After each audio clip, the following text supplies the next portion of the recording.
Petite réflexion importante. Il y a beaucoup de femmes sur Instagram qui me parlent, qui souffrent depuis plusieurs années, qui n'arrivent pas à perdre une dizaine de kilos, vingtaine, trentaine, etc. Vraiment quelque chose d'important. Et malgré cette importance, elles refusent catégoriquement de payer quoi que ce soit pour perdre du poids.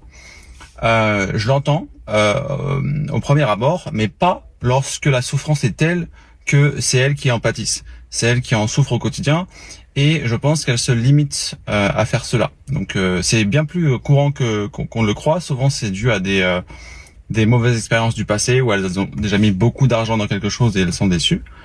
Malheureusement, souvent ce sont des choses qui ne sont pas du tout sérieuses, qui étaient vouées à l'échec, qui sont des fausses solutions. Et donc c'est pas du tout étonnant qu'elles n'y soient pas arrivées.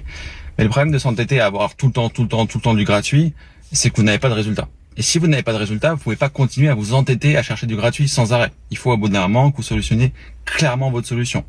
Si votre enfant, vous le mettez dans une école qui est gratuite, mais que à la fin de l'année, il sait toujours pas écrire, toujours pas compter, personnellement, moi, je ne le remettrai pas une année de plus dans cette école-là.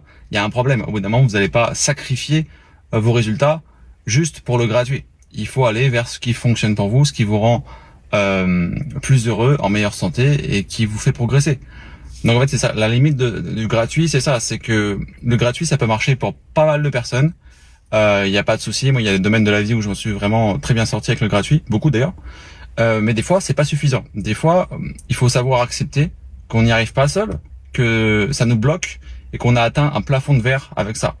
Et c'est à ce moment-là, il faut vraiment se poser la question, est-ce que c'est plus important pour moi de rester dans tout ce qui est gratuit et d'avoir raison sur ma conviction, ou est-ce que c'est plus important pour moi de me sentir bien?